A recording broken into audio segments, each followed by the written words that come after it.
యెహోషువ 4వ అధ్యాయము. జనులందరూ యొర్దానును దాటుట తుదముట్టిన తరువాత యెహోవా యెహోషువతో నీలాగ సెలవిచ్చెను. ప్రతి గోత్రమునకు ఒక్కొక్క మనిషిని చొప్పున 12 మనుషులను ఏర్పరచి యాజకుల కాళ్లు నిలిచిన స్థలమున యొర్దాను నడుము నుండి 12 రాళ్లను తీసి వాటిని యువతలకు తెచ్చి, మీరు ఈ రాత్రి బస చేయు చోట వాటిని నిలువబెట్టుడని వారికి ఆజ్ఞాపించుము. కావున యెహోషువ ఇశ్రాయేలీయులలో సిద్ధపరిచిన 12 మనుషులను, అనగా ప్రతి గోత్రమునకు ఒక్కొక్క మనిషిని పిలిపించి వారితో ఇట్లనెను.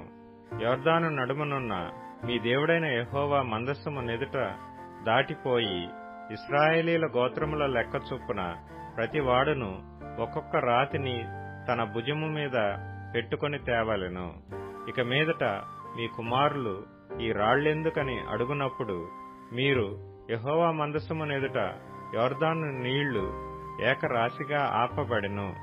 అది యొర్దానును దాటుచుండగా యొర్దాను నీళ్లు ఆపబడిన గనుక ఈ రాళ్లు చిరకాలము వరకు ఇశ్రాయేలీయులకు జ్ఞాపకార్థముగా నుండునని వారితో చెప్పవలెను.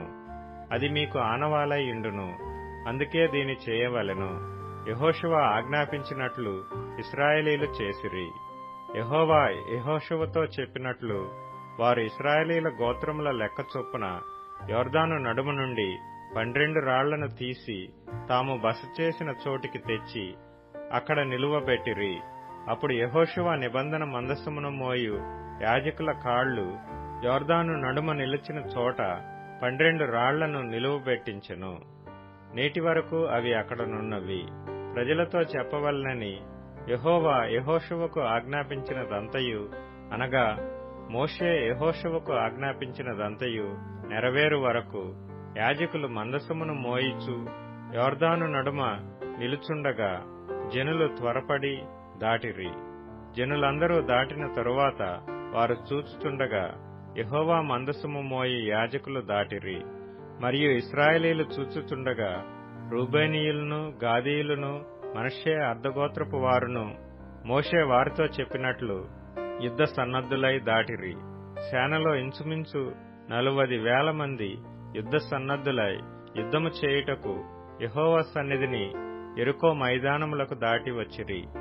ఆ దినమున యెహోవా ఇశ్రాయేలీయులందరి ఎదుట యెహోషువను గొప్ప చేసిన గనుక వారు మోషేను గౌరవపరిచినట్లు అతని బ్రతుకు దినములన్నిటినూ అతని గౌరవపరిచిరి.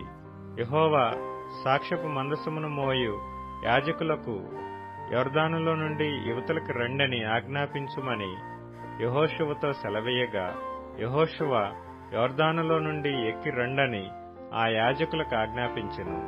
యెహోవా నిబంధన మందసమును మోయు యాజకులు యొర్దాను నడుము నుండి ఎక్కి వచ్చినప్పుడు ఆ యాజకుల అరకాళ్లు పొడి నేలను నిలవగానే యొర్దాను నీళ్లు వాటి చోటికి ఎప్పటి వలనే మరలి దాని గట్లన్నిటి మీద పొర్లి పారెను. మొదటి నెల 10వ తేదీని జనులు యొర్దానులో నుండి ఎక్కి వచ్చి యెరికో తూర్పు ప్రాంతమందలి గిల్గాలులో దిగగా వారు యొర్దానులో నుండి తెచ్చిన 12 రాళ్లను యెహోషువ గిల్గాలులో నిలువబెట్టించి ఇశ్రాయేలీయులతో ఇట్లనెను. రాబోవు కాలమున మీ సంతతి వారు ఈ రాళ్లెందుకని తమ తండ్రులను అడుగుదురు గదా. అప్పుడు మీరు ఇశ్రాయేలీయులు ఆరిన నేల మీద ఈ యొర్దానును దాటిరి. ఎట్లనగా యెహోవా బాహువు బలమైనదని భూనివాసులందరూ తెలుసుకొనుటకును, మీరు ఎల్లప్పుడూ మీ దేవుడైన యెహోవా యందు భయభక్తులు నిలుపుటకును, మేము దాటు వరకు మీ దేవుడైన యెహోవా తానే మా ఎదుట ఎర్ర సముద్రమును ఎండచేసినట్లు మీరు దాటు వరకు మీ ఎదుట యొర్దాను నీళ్లను ఎండచేసినని చెప్పి ఈ సంగతి వారికి తెలియపరచవలెను.